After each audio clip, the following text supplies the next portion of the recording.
बाबुल की दुआएं लेती जा।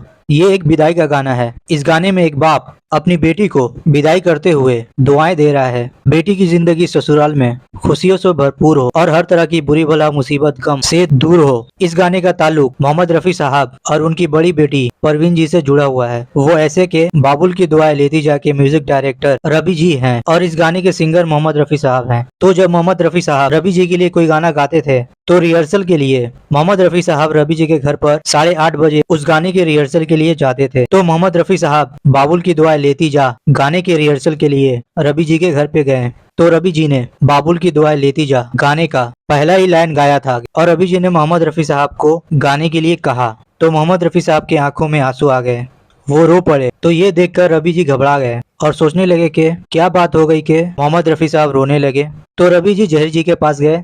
जहीर जी मोहम्मद रफी साहब के साले और मैनेजर थे। रवि जी ने जहीर जी से पूछा, ये क्या बात है कि मोहम्मद रफी साहब रो पड़े। तो जहीर जी ने कहा, मोहम्मद रफी साहब ने अपनी बड़ी बेटी परवीन का मंगनी किया है तो दिल भर आया है।